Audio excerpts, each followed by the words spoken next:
Oke, bismillahirrahmanirrahim. Assalamualaikum warahmatullahi wabarakatuh. Waalaikumsalam warahmatullahi wabarakatuh. Oke, kita akan melanjutkan pembahasan terkait dengan presentasi mandiri ya, bangunan pelindung pantai atau bangunan pelindung pesisir, di mana nanti masing-masing dari mahasiswa saya harapkan bisa untuk mempresentasikan terkait dengan tugasnya masing-masing. Setiap yang akan presentasi, silakan nanti materinya bisa dikirim terlebih dahulu ke grup WhatsApp atau mungkin nanti ke chatnya saja yang ada di Zoom ini. Kemudian presentasi kurang lebihnya 15 sampai dengan 20 yang kemudian kita lanjutkan dengan diskusi dan tanya jawab. Jadi saya harapkan setidaknya ada satu tanggapan dan pertanyaan untuk setiap materi presentasinya. Oke, sudah jelas semuanya ya? Sudah bisa kita mulai? Di full screen dulu, baru belum full screen dia.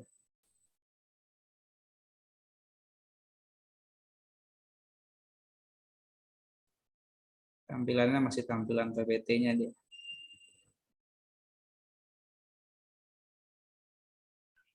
Sudah tampil, Pak? Belum. Berarti pilihannya share screen ya, enggak share filenya ya.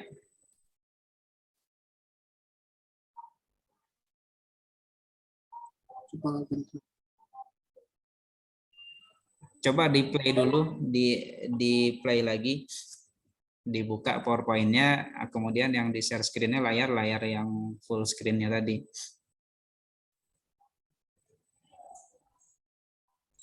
Sekarang gimana, Pak?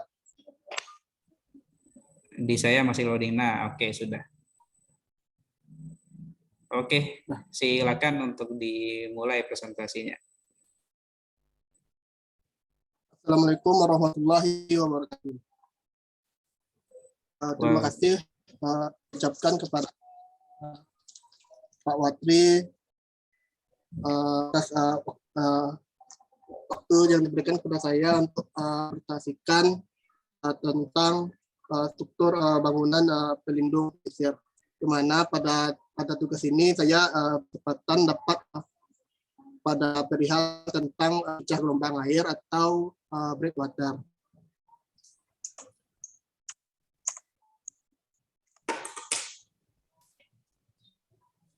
Saya matikan videonya karena pecah-pecah suaranya.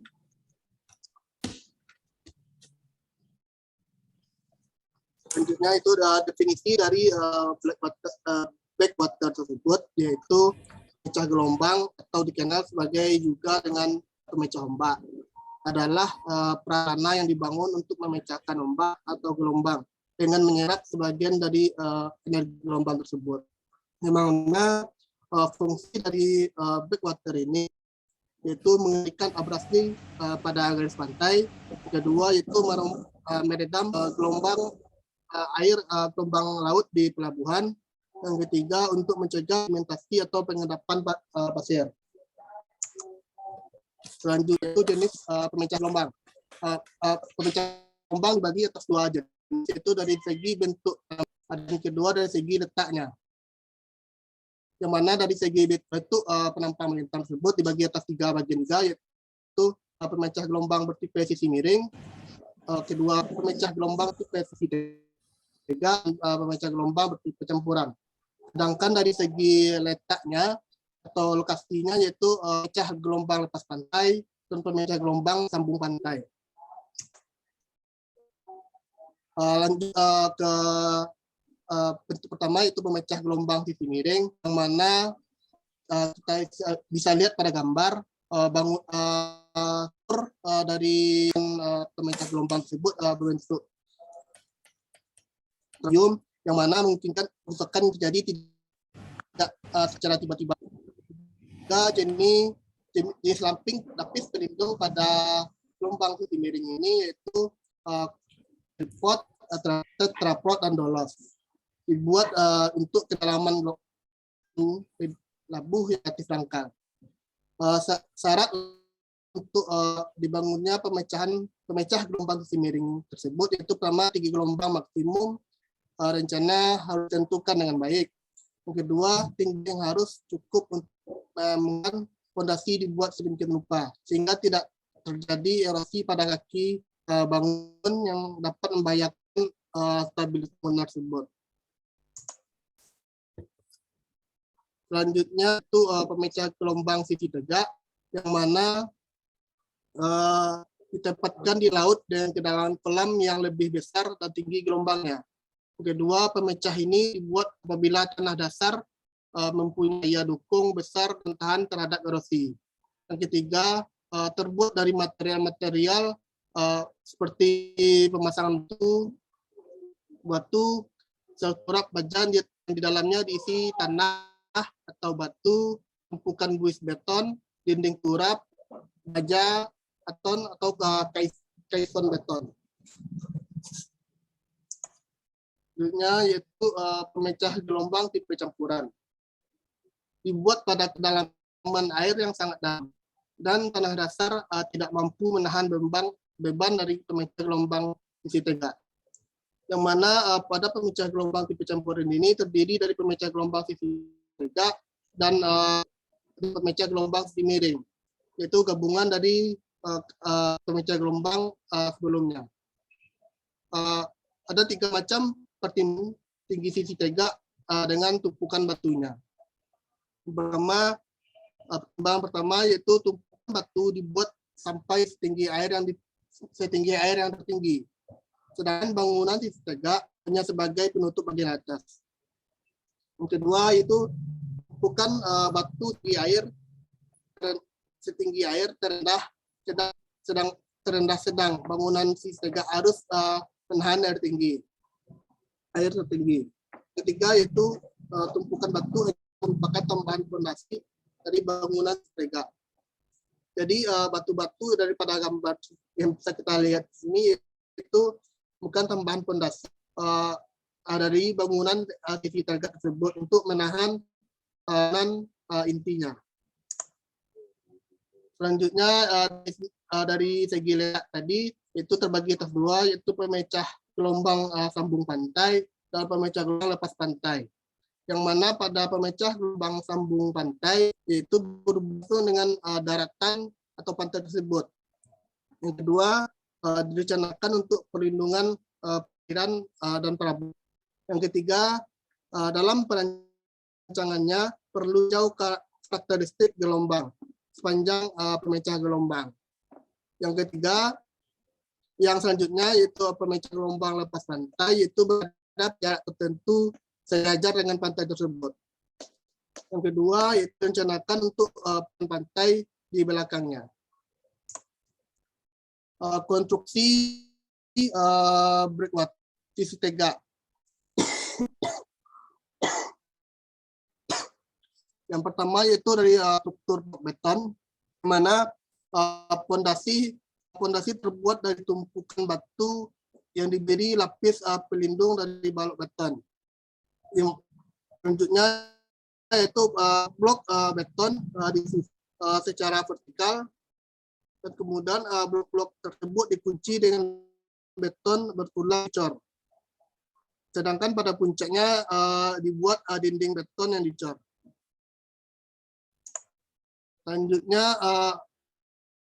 dari konstruksi breakwater sisi tegak yaitu jenis kasion, yang mana dibuat di daratan, diangkut oleh kapal pada waktu air tenang, ditenggelamkan dengan mengisikan air dan pasir pada bangunan tersebut. Yang ketiga yaitu bagian atas bangunan dibuat lantai dan di dinding beton.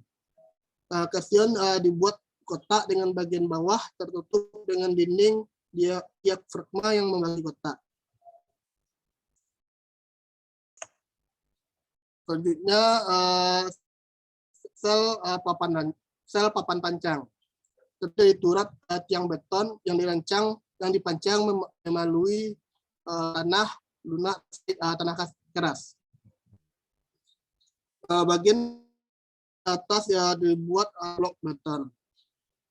dibuat apabila dasar laut terdiri dari tanah yang lunak yang sangat tebal, sehingga pergantian lunak oleh pasir akan susah.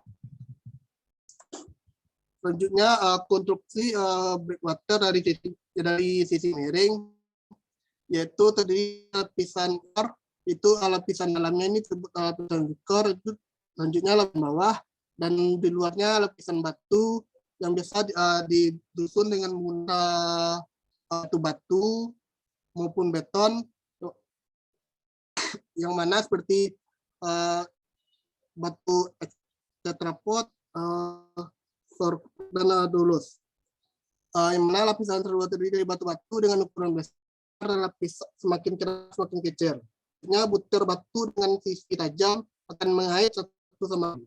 Sehingga seperti kita lihat pada gambar ini, batu yang akan saling berkaitan, sehingga jika datangnya ombak akan menahan aliran dari gelombang tersebut. Konstruksi breakwater pada tipe campuran, yaitu kombinasi antara pemecah gelombang sisi tegak dan sisi miring. Pada waktu air surut, bangunan berfungsi sebagai pemecah gelombang sisi miring. Sedangkan pada waktu pasang, bangunan berfungsi sebagai pemecah gelombang sisi tegak. Kelebihan dan kekurangan. Kelebihan dari breakwater sisi, yaitu kelebihannya itu elevasi puncak breakwater yang rendah, gelombang pantul atau refleks kecil, kerusakan terjadi tidak total tetapi berangsur-angsur. Yang keempat itu perbaikan kerusakan yang cukup mudah. Yang kelima itu biaya perawatan yang murah. Kekurangan dari breakwater sisi miring ini itu dibutuhkannya jumlah materi yang besar, tuh batu-batu atau beton penyusun lapis pelindung sisi miring itu dibutuhkan cukup sangat banyak. Karena pelaksanaan pekerjaan sama. Selanjutnya itu kemungkinan kerusakan selama pelaksanaan besar. Yang keempat itu memerlukan lahan yang luas karena lebar yang besar. Kelebihan dan kekurangan dari sisi tegak memberikan daerah kolam pelabuhan yang lebih luas dan memungkinkan pintu masuk yang sempit, sehingga memberikan perlindungan lebih baik. Yang kedua, kelebihannya itu memungkinkan pada sisi bangunan untuk tambatan kapal, bersandarnya kapal tersebut. Ketiga, perhitungan lebih pasti. Keempat, pemilihan kecil dan praktis dan praktis ada. Yang selanjutnya itu kekurangannya dari breakwater sisi tegak. Yang pertama, dapat dibangun secara aman bila kondisi pondasi mendukung. Yang mana bahwa breakwater dari sisi tegak ini harus dibangun pada fondasi yang cukup kuat untuk akan dapat menahan tersebut. Yang kedua, struktur fleksibel terhadap penurunan struktur. Yang ketiga, bila rusak cukup susah untuk diperbaiki. Yang keempat, puncak lebih tinggi karena adanya klapotes atau tingkat ketinggian air laut dengan dari bangunan sisi tegak tersebut. Kelebihan kekurangan breakwater tipe campuran itu pertama, keuntungannya pelaksanaan pekerjaannya cepat. Yang kedua, kemungkinan kerusakan pada waktu pelaksanaan kecil. Yang ketiga, luas perairan pelabuhan lebih besar. Kerugiannya biaya cukup mahal untuk membangun struktur dari breakwater tipe campuran ini. Yang kedua, diperlukan peralatan darat. Ketiga, itu diperlukan tempat pembuatan yang luas. Jadi kesimpulan dari struktur pelindung pantai dari segi breakwater, yaitu pemecah gelombang breakwater sangat berpengaruh untuk menghambat proses sedimentasi serta abrasi yang disebabkan ombak dari laut. Selain untuk pemecah gelombang, juga fungsi untuk menenangkan perairan sekitar pelabuhan, sehingga kapal bisa bersandar lebih cepat. Kedua, kesimpulan itu dapat dalam perancangannya perlu diperhatikan kondisi lautan di lapangan, sehingga perancangan dapat menentukan tipe mana yang cocok sebagai konstruksi pemecah gelombang yang tepat, agar pemecah gelombang tersebut dapat berfungsi dengan sebagaimana mestinya. Selanjutnya itu beberapa daerah di Indonesia memiliki perairan dengan gelombang cukup besar, sehingga perlu dibangunnya pemecah gelombang yang sesuai dengan karakteristik tersebut. Saran dari penggunaan bangunan sistem pemecah gelombang yaitu dalam pembuatan pemecah gelombang perlu dilakukan analisis perhitungan sedimentasi pada tiap kondisi sesuai kondisi lautan tiap daerah. Selanjutnya dilakukan penyelidikan file yang benar dan akurat. Ketiga, dilakukan penyelidikan di laboratorium dengan model dan sesuaikan dengan pengalaman di lapangan. Terima kasih. Hanya itu saya dapat sampaikan. Kalau ada pertanyaan atau tanggapan, silakan. Assalamualaikum warahmatullahi wabarakatuh. Waalaikumsalam warahmatullahi wabarakatuh. Silakan untuk tanggapan atau pertanyaan dari yang lain.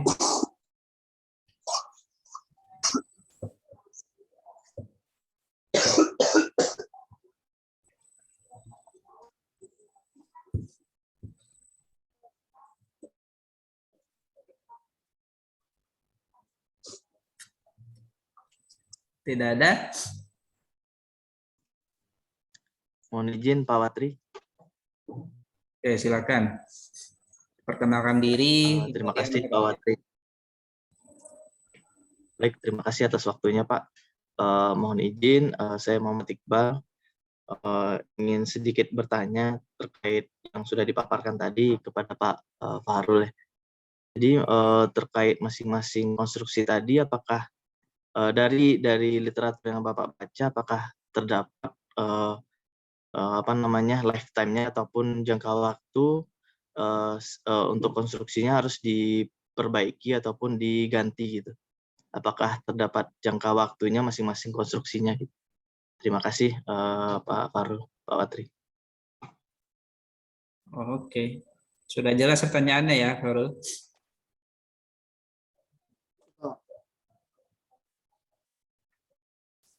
Oke, jangka waktunya intinya ya, jangka waktu pemanfaatan atau penggunaan dari bangunan tadi itu.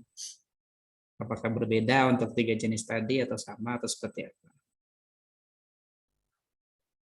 Apakah masih ada lagi sambil menunggu jawaban dari Fahrul?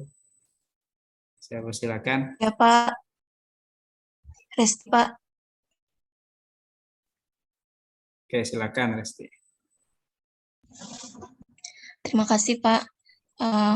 Baik, saya ingin bertanya kepada Pak Fahrul. Pak Fahrul kan penjelasannya tugasnya tentang port dan harbor breakwater. Nah, itu perbedaannya apa? Terima kasih.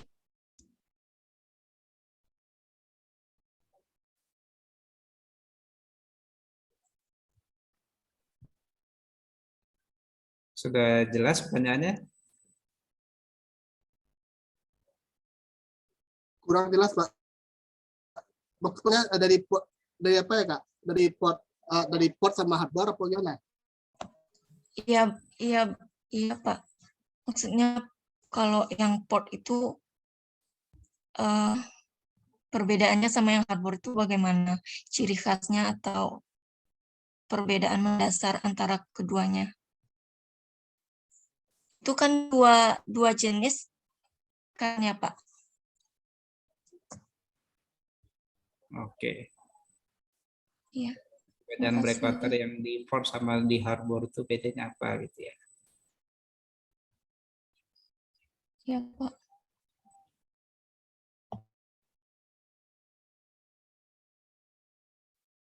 Oke, terima kasih.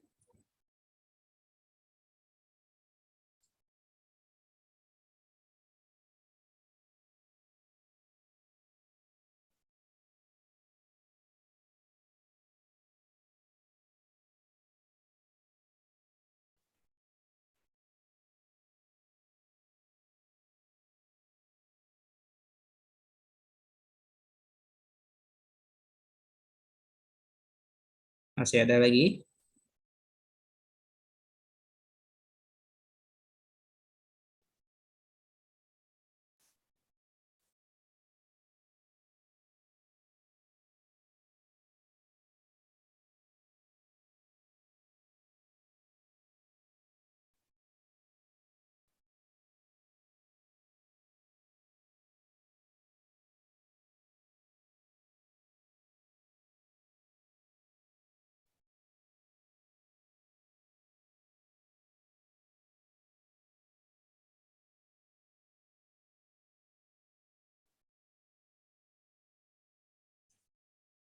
Tidak ada, mungkin bisa dicoba dijawab dulu, Pak Rul.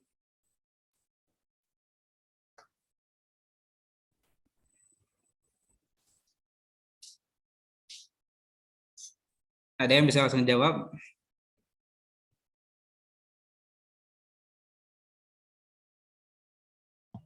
Pak Rul? Jawab nomor 1 dulu, Pak. Silakan. Dari Pak Iqbal. Jangka waktu dari penggunaan dari jenis-jenis dari masuk gendong breakwater dari literatur itu dari jurnal yang saya temukan juga bahwa jangka waktunya tergantung dari lokasi pembangunan breakwater tersebut. Maka sebelum bangunan tersebut dibangun, maka diperlukan penelitian lebih dalam atau lebih rinci karena agar bangunan tersebut tahan lama. Jadi waktunya bisa dikatakan berdasarkan dari data gelombang, dari data dasar dari pantai tersebut, maka waktunya dapat agar lebih lama tahan terhadap tersebut harus penelitian yang lebih dalam sehingga penggunaan dari bangunan tersebut lebih tahan lama. Untuk pastinya mungkin tidak saya pada literatur itu tidak saya temukan, tapi sebelum pembangunan breakwater harus diteliti terlebih dulu apakah pondasinya kuat untuk miring atau sistem tegak ataupun sistem campuran, sehingga jika sudah menemukan data yang lebih akurat, lebih tepat, sehingga bangunan tersebut akan tahan lama. Hanya itu saya dapat tahu, Pak. Pak Iqbal. Baik, terima kasih atas informasinya, Pak Karul. Berarti mungkin bisa disimpulkan jadi tergantung lokasi ya mungkin ya. Tergantung lokasi dan pastinya nanti dikaji terlebih dahulu terkait jangka waktu lifetime dari konstruksinya. Terima kasih Pak Karul atas informasi. Ya, sama-sama, Pak. Oke, yang satu lagi.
Yang satu lagi gimana?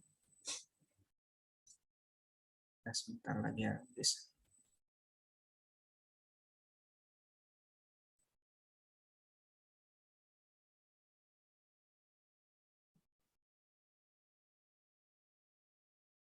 Mau dipas dulu, nanti coba cari jawabannya.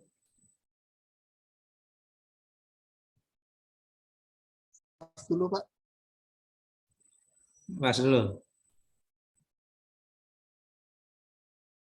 Oke. Kalau begitu kita sudahi dulu ya diskusinya. Tidak ada pertanyaan lagi sepertinya. Jadi terima kasih untuk Saudara Fahrul Budiman untuk penyampaiannya yang sangat baik dari sisi materi dan presentasinya. Di satu yang kurang mungkin kalau saya tidak salah tadi di akhir referensinya masih belum ditambahkan ya, atau yang di itu belum ada, emang belum ada kan ya tadi ya? Belum masukin, Pak.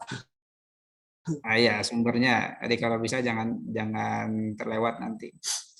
Kemudian terkait juga tadi pertanyaan sederhananya yang membedakan port sama harbor itu apa ya, kalau port itu murni buatan manusia biasanya. Jadi simpelnya yang ada pelabuhan-pelabuhan besar yang untuk kargo ada krennya dan lain sebagainya, itu biasanya port. Kalau harbor itu bisa memang dibuat oleh manusia atau memang secara alami saja yang fungsinya itu hanya sekedar docking saja biasanya, atau tempat parkirnya lah, tempat parkir dari kapal-kapal, atau skalanya biasanya lebih bisa dikatakan lebih kecil lah. Secara simpelnya sih itu, kalau fungsinya kan kurang lebih dia sama, tempat untuk docking. Tapi yang paling besar perbedaannya itu, yang harbor itu bisa jadi memang itu terbentuk secara alami, sedangkan yang port itu pasti memang dibuat secara khusus oleh manusia biasanya dia. Itu saja mungkin ya. Oke, kalau begitu mungkin kita sudahi untuk presentasi yang pertama. Setelah ini kita rewind lagi Zoom-nya. Silakan nanti bergabung. Sebelum itu siapa kira-kira yang mau presentasi berikutnya setelah Fahrul Budiman? Izin Ami, Pak. Oke, setelah ini Rami ya. Kita tutup Baik, Pak. dengan hamdalah. Silakan nanti bergabung kembali menggunakan tautan yang sama. Assalamualaikum warahmatullahi wabarakatuh. Waalaikumsalam warahmatullahi wabarakatuh.